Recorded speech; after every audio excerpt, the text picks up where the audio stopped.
Welcome, guys, to another episode of Get Coached. So, for this episode, we're sort of continuing from our previous episode on motherhood, and we have a guest who's going to talk us through her journey as a parent and also touch on the basis of her Christianity and the challenges she faces and the reaffirmation she faces throughout her parenting style and just self-development and self-growth. So hope you like it, and don't forget to subscribe, don't forget to like and share. We're trying to grow the community, so we need you all to do the things.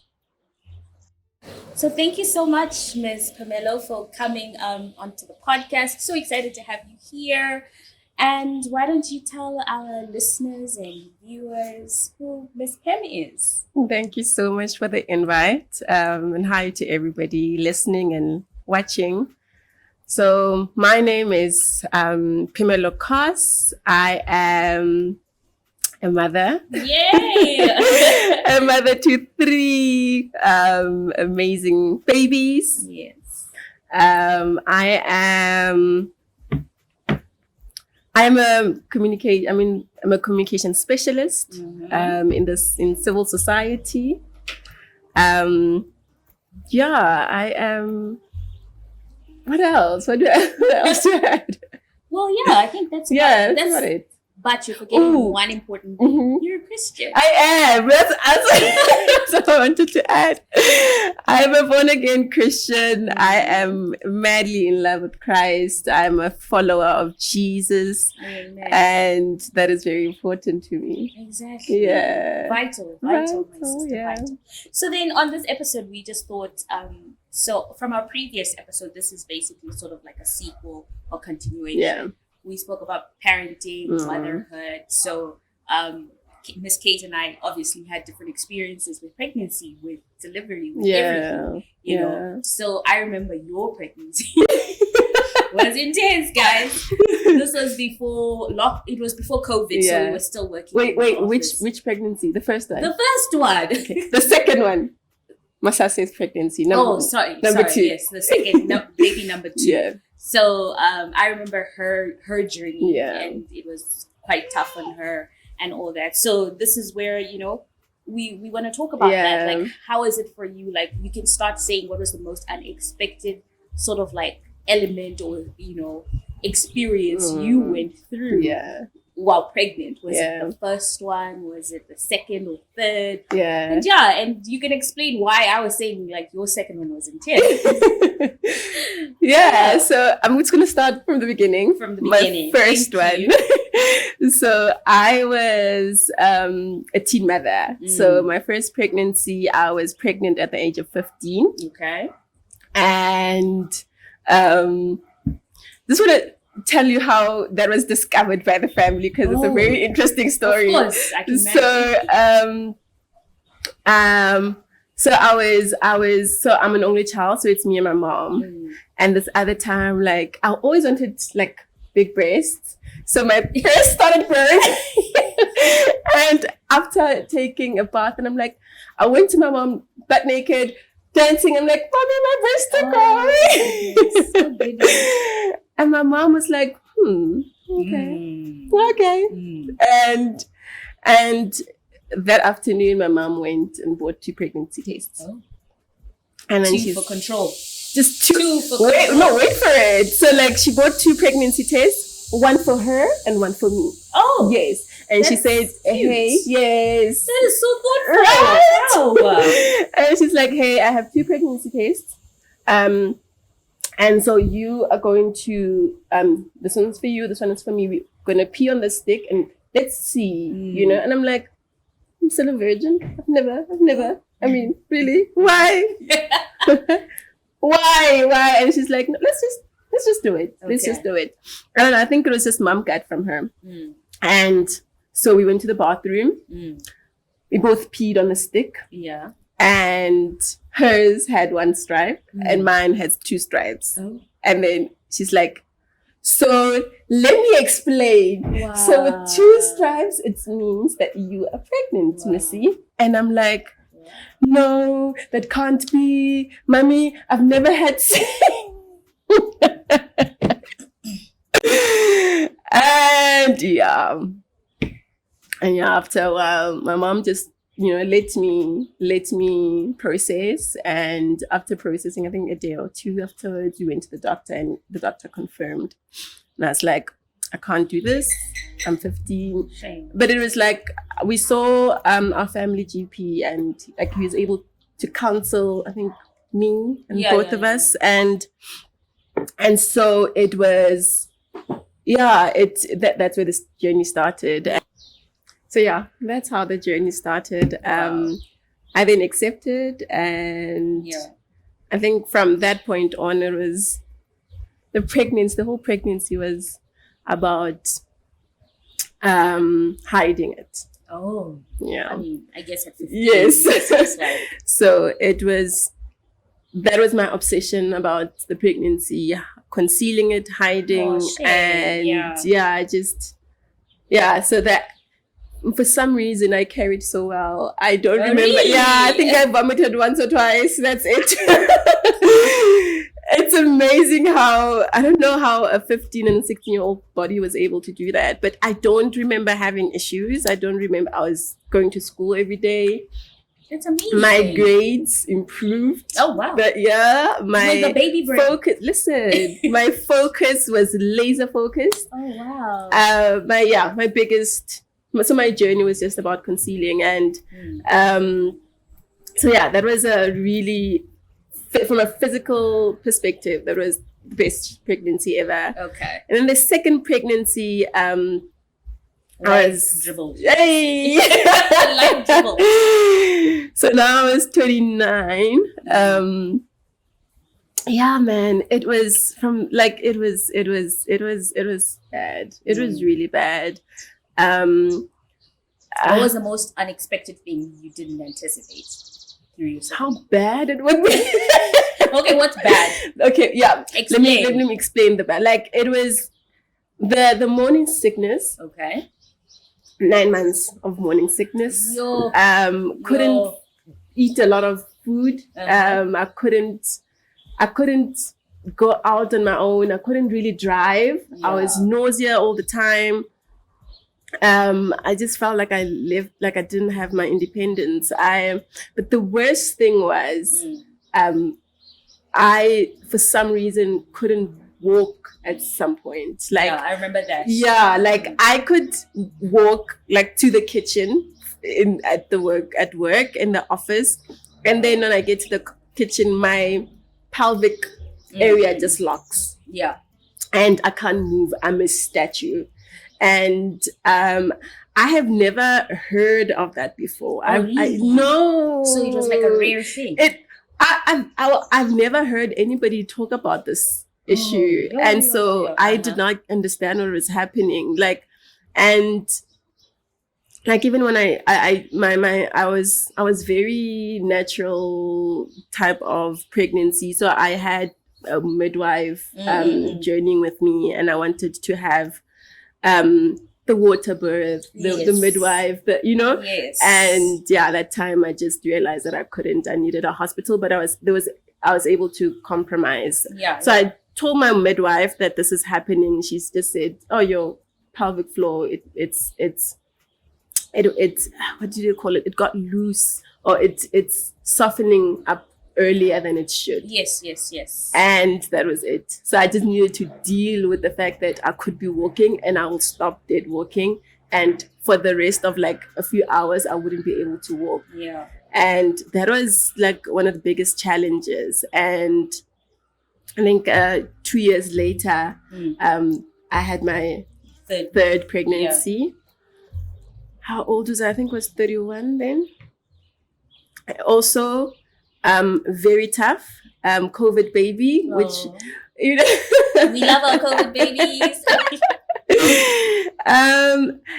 Amazing, this one, because I was working from home, so I was in the comfort of home. So even when I had like horrible symptoms, it was not as like there was not too much eyes, not too much pressure on me. Yes.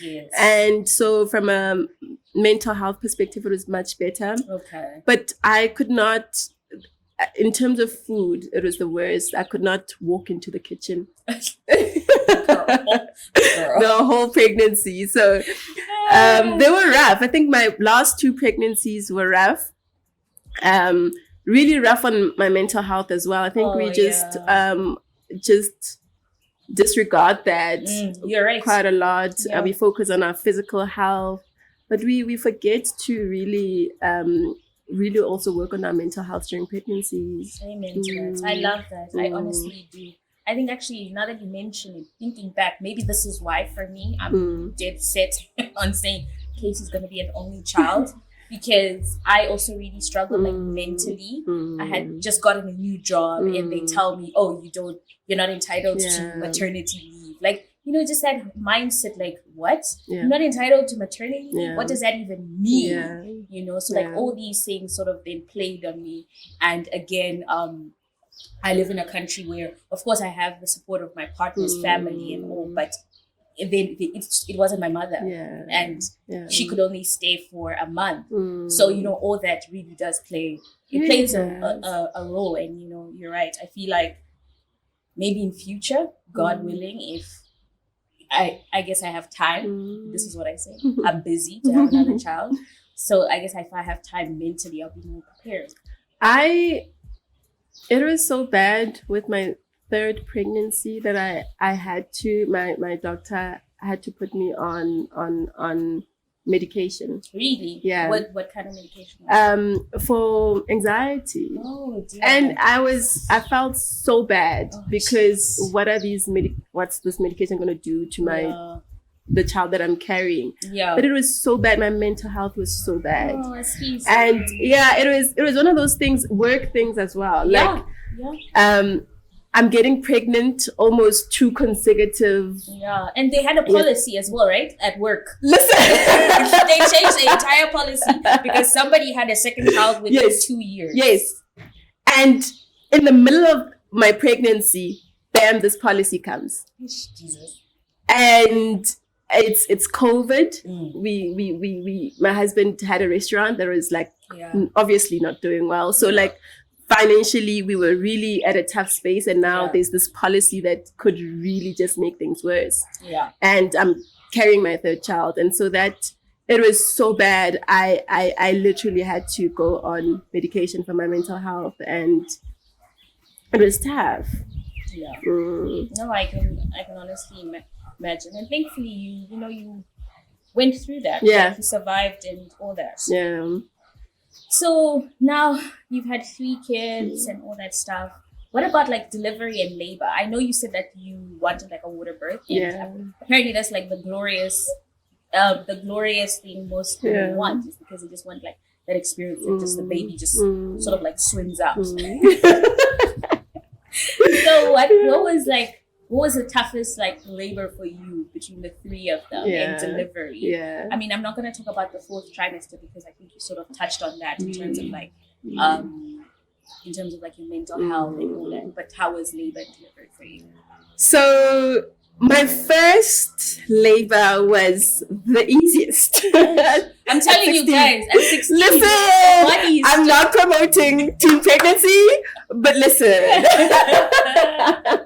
You're not going to be wheeled around in a chair. Yeah. So it was so funny. That day, so I went to school. I think I had my son on a Wednesday. Yeah. Monday I went to school. Tuesday I went to school, and I was supposed to have a cesarean birth on. I was scheduled for it because my mom was like, "No, my child cannot. She's not ready for natural labor." So she then. Okay. I was then scheduled for a cesarean on a Friday. Okay. And on a Wednesday, I was like, I needed to do my hair so that on Friday I'm ready. So I was gonna miss school that Wednesday so that I can do my hair and be ready for Friday. And I was gonna go to school on Thursday, by the way. And then so I was gonna do my hair. I woke up, I was not feeling well. My mom went to work, and we had a help at home. So my mom was like, please take her to the clinic so that they can just check her. My mom went to work, and We went there. I was in labor, literally, and I was walking. I walked such a long distance. Like, did you feel anything? I was in labor. Yes, I felt everything. No. I felt everything. Oh, jeez. But I was able to walk. And I got to the, and I was weirdly strong. And I got to the clinic, and they're like, no, it's false labor. Oh. Okay. So took a taxi back home, and then they gave me pain meds, and they just made me pass out. Okay. So then I went to bed. I was sleeping throughout my labor pains, and I just wake up and then go back to sleep. My mom comes back home from work, and she's like, listen, Phemelo, this is not labor. If you were in labor, you would scream, you would do this, you would do this. This is not labor, but then she was able to also go get my grandmother, who then came. So, but then around 4, I was in labor the whole day, and in my bed, and around 4, they realized that no, this baby's coming, and they rushed me to the hospital, our nearest hospital, and 10 minutes after entering, the baby's here. What? That's amazing. Yeah. And the only issue with that labor was that I had a very bad tear, and I was just so exhausted. I think because I was just I was small. Like I've always been very small. So I was very thin and very small, very frail. Not frail, but like just tiny. And then I teared quite a bit. And then they were able to put me under. Oh, jeez. And so that they can sew me back. Oh. And and then the second one, I was like natural. I wanted the midwife. I wanted, holistic. Yes. And that was by far my worst labor. It was so bad because I underestimated it because I did it at 16. So I was like, if I was able to do it at 16, I got this. I'm 20. I'm grown. And I went into it underestimating the process because, it was bad. It was really bad. It was really, really bad. And the third one was better because I was so shook from the previous one. I prepared like I was going to freaking war. I prepared I prepared mentally. I had affirmations every day. I had prayers every day. I had baths where I was just like, I literally researched pain, and I love this. So I found I researched pain and just partnering with pain at there's certain times in our lives where we need to partner with pain, and because pain is going to give us, the blessing that we need. It's bringing us closer to the blessing that we need. So I had that mentality, and I learned to welcome all the contractions without fighting against them. See, sometimes when you're in pain, you stiffen up because you're trying to fight it off. But this time around, I learned to surrender to it. When it comes, I'm like, I feel it, I receive it. And I'm not going to fight against it. Wow. And so that really helped. And the affirmations, the worship music, I was literally worshiping throughout my I really, and it really, really helped. It really, really helped. And and so those are my labor stories. Okay, so on to the next question, and this is something, sort of like every mother's journey is unique, like we've spoken about already. So, and there's no one size fits all in terms of like parenting or leaving the hospital and all that stuff. So, what is the most valuable lesson you've learned, especially from parenting from when you were 15 and then now 29 and then like what's that the most valuable lesson you've learned with parenting style, and how has that positively influenced you with your relationship with your children and your own personal development? So I'm just gonna start from the beginning again. So when I gave birth to my son, I was fortunate enough to be with my mom, my grandmother, and my aunt. So when I woke up, I woke up in the maternity ward. Yeah. And to my shock, I'll tell you about it. I woke up in the maternity ward. They'd taken care of my baby, and now they're about to leave, right? Okay. And they're like saying, "Hey, this is your baby. We'll see you. You've woken up," you know? Yeah. And I was like, cool, I'll see you guys later. Take care of the baby. Like, I had no, like, I literally thought that my mom, my grandmother, they're going to take, after I gave birth, they're going to take, and I'm going to be left in hospital, obviously in ICU, because of the trauma I just experienced.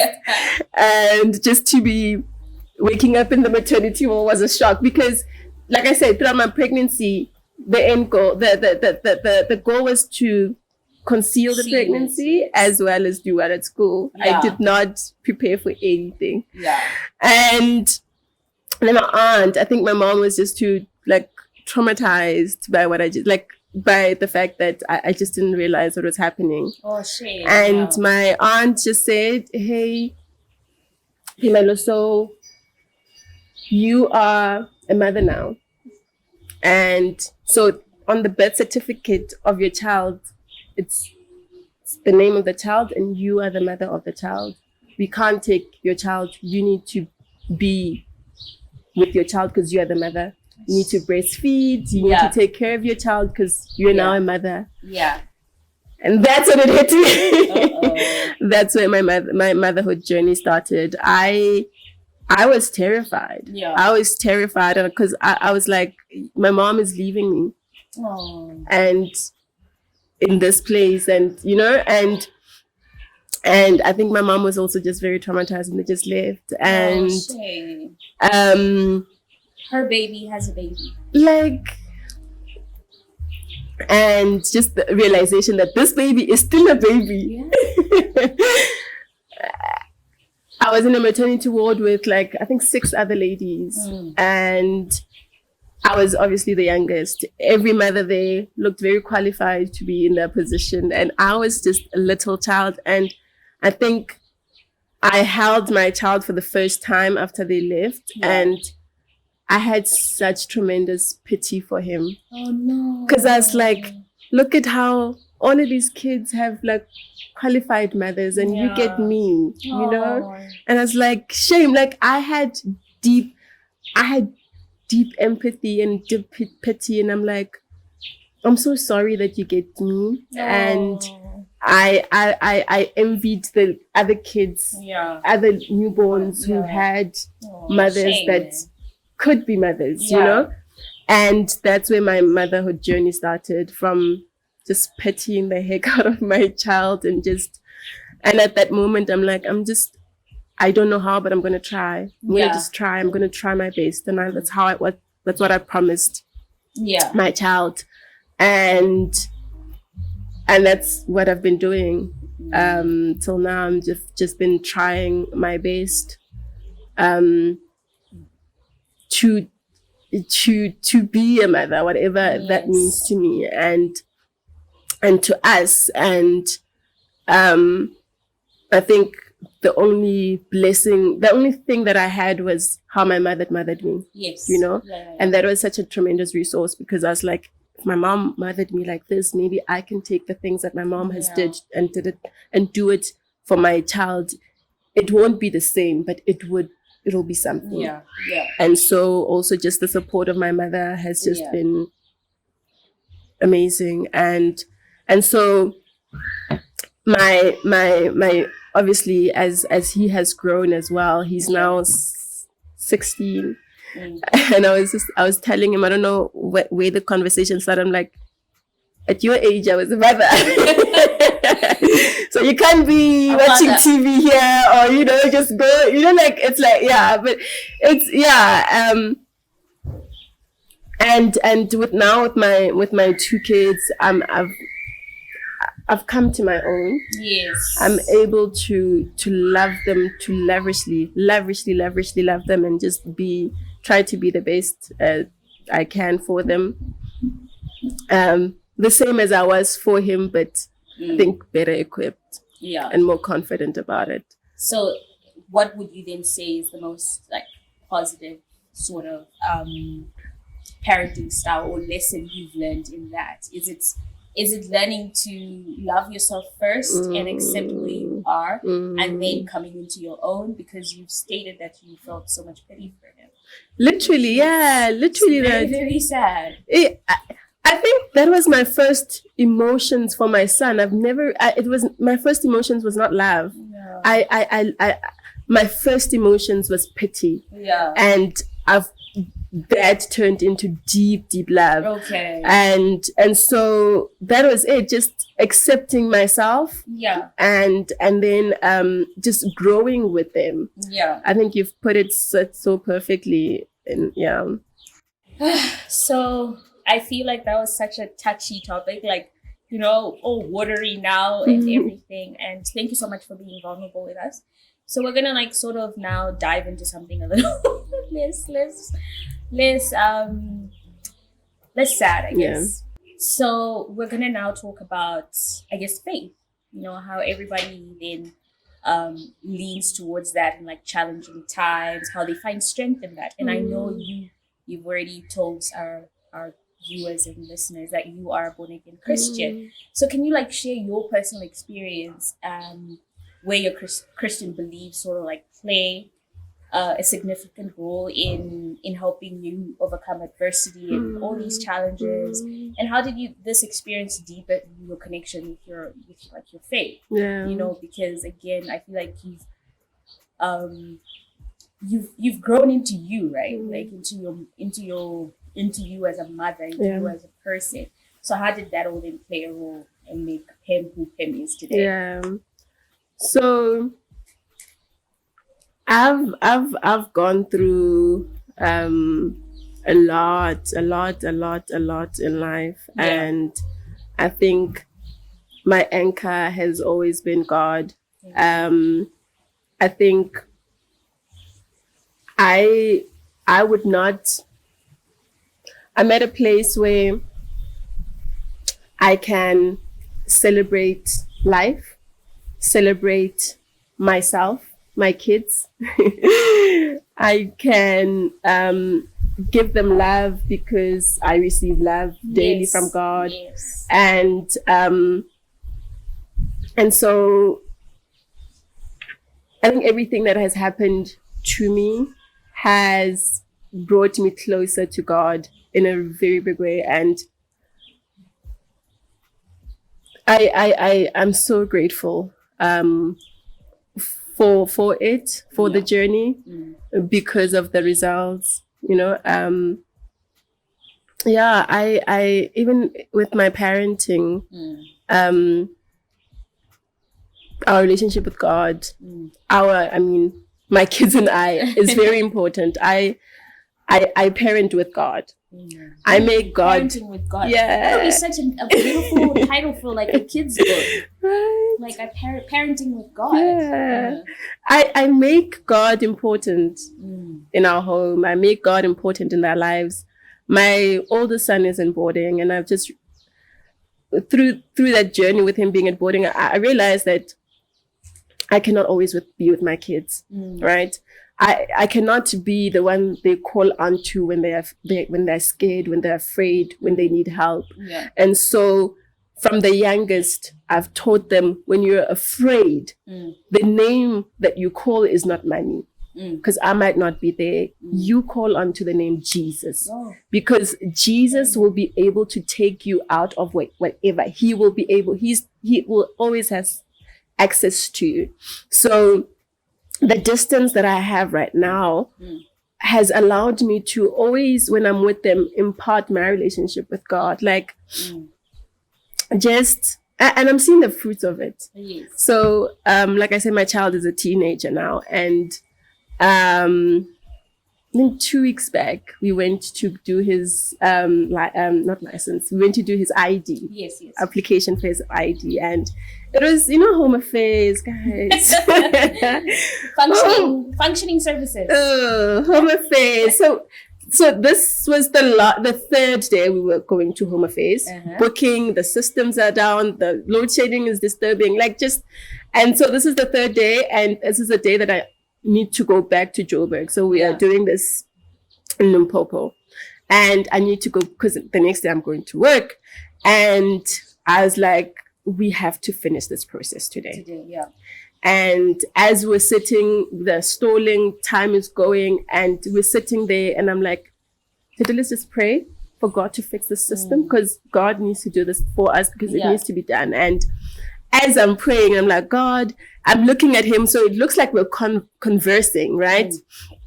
I'm like, God, we're here, we need your help, fix the system for us, give us that grace. And as I'm praying, he's like, listen, this is what we're going to be doing. And I'm like, I'm praying. And he's like, no, God has given me the answer. The Holy Spirit has given me the answer. Okay. This is what we're going to be doing. We did exactly that. We were out in 15 minutes. What? Literally. Amen. And as I was driving, and I'm like, how did you? And he said, as you were praying, the Holy Spirit told me that this is what we need to do, and we're going to get it, and we're going to get it. And I'm like, you taught me something. I'm so conditioned to wait for too long for God to answer, and God can answer now. We're so wired for the waiting room, and there's so many scriptures and sermons and talks about the waiting room. So sometimes we're so conditioned about the waiting room, and God can do it. God can do it now, Yes. And he's like, and that's what he was teaching me that day. And I'm like, I'm so grateful that I've given him what I have, and that's the relationship with God, and that he's learning and growing through it. So my parenting style and my parenting journey has God at the center of it all. That's so beautiful. So beautiful. So we're still on that topic. So many individuals experience moments of doubt or questioning in their faith. You know, like you said, you constantly are in that waiting room. You're just waiting. But then how do you sort of say, okay, God is going to answer? What is that? He's not going to answer, or he's taking long to answer, but I need to be patient. I need to have faith. How have you ever encountered doubts about your Christianity and your beliefs? And if so, how did you work through them and reaffirm your faith? What resources or practices have you found helpful in strengthening your convictions? And basically. So I got born again when I was 19, and it's been a journey. It's been a journey since, and since then, I have memorials of when God did it for me, when God showed up, and when God really answered my prayers in a mighty way where I know it's God, and so those moments where God really just shows up is those. It's a moment where I look back whenever I'm in a waiting room in a season of doubt, and I'm like, but he did it, he did it. And I remember even with how I got married. So I was waiting, I was celibate, and I was like, I don't like dating. I'm not gonna date. God, I'm not gonna date because I'm not a girlfriend. I'm a wife. I'm a wife. And I'm like, my husband, when I meet my husband, Lord, he will see me and he will say, you're my wife, and he will marry me. And I waited for years, Christine. I waited for years. And when I was 28, I met my husband, and I think that's exactly how it happened. He looked at me, he saw a wife, and we got married within a few months. And that is one of the things that one of the blessings or the testimony that I personally have, where I saw God come up for me. And So having community, I make sure wherever I am, I have a community of um people in the body, who will help me in my journey. So there are moments of doubts. Life happens, and those moments where God showed up, those moments where when I'm weak, there's somebody praying for me, there's somebody to talk to who understands the walk with Christ, and there's people who are praying. My mother praying for me, and so the moments of doubts are there. Yeah. But there's always ways to overcome them. Yeah, that's beautiful. I love that. We was at book club last night. We were talking about one of the books, and we always obviously about Christianity and religion and all that. And then one of our friends said how sometimes, like in the middle of the night, she just calls her uncle and says, "Let's pray together." And he always picks up and they pray together, and he's all the way in Malawi. It was so beautiful, like how you can do that. So yes, community fellowship is very important. Very important. Have your prayer warriors. So I love that. Okay, so we have sort of come to the end, and then this obviously is like the concluding question. Is there anything else you want to add, share before we go? I think just going back to mental health and my pregnancies is that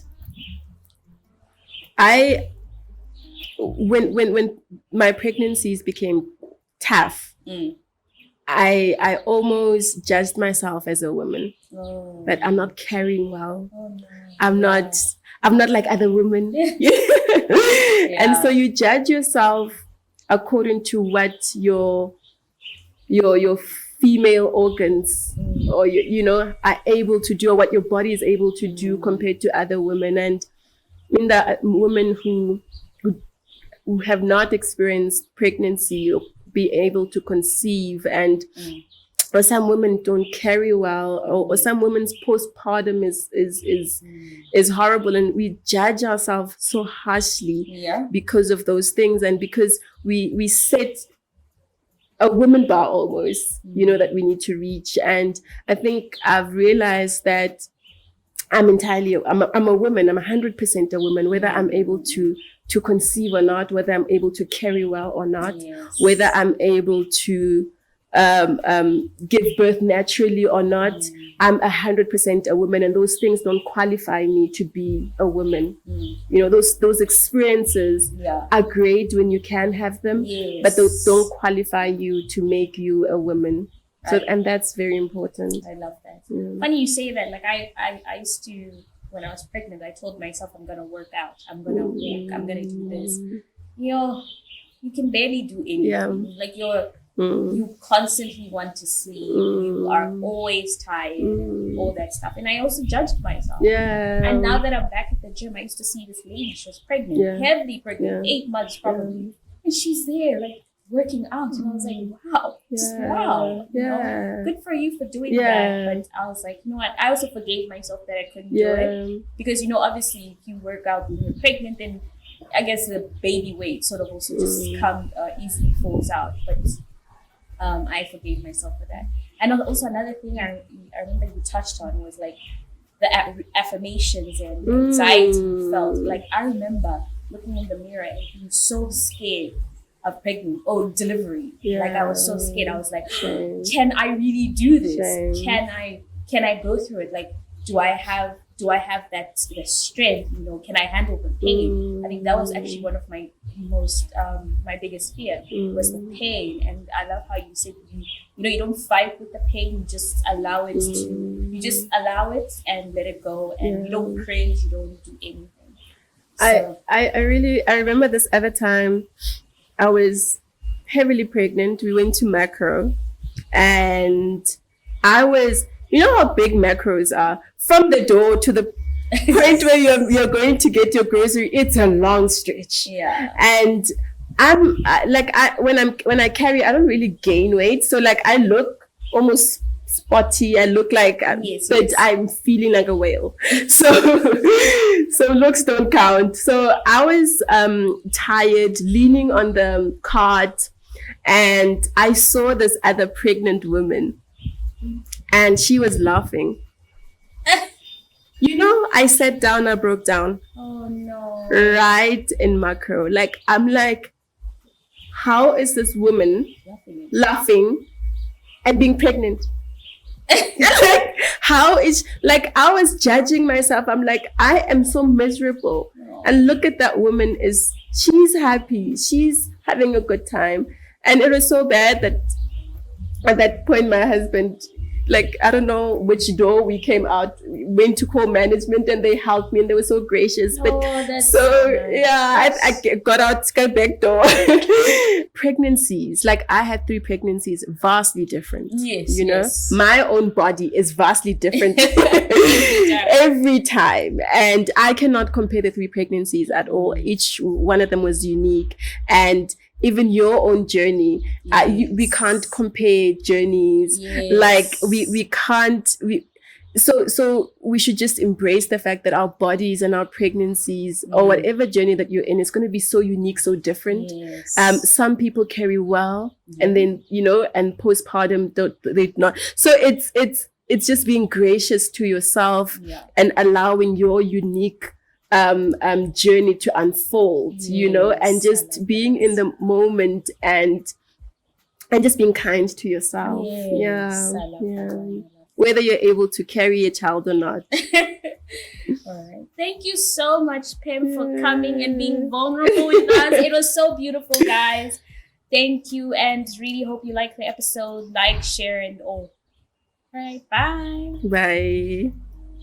So that was a very, very touching episode with Phemelo. It had so many nuggets, like the challenges, the celebrations, all the parenting styles, all the different sort of experiences we all go through as mothers, and even each pregnancy, and how different it can be, how your body can be different. So we shall probably continue this parenting sort of episode or series, and just share how each one of us sort of goes through these journeys differently, and all. So thank you for watching, and hope you like, share, subscribe. See you next time. Bye.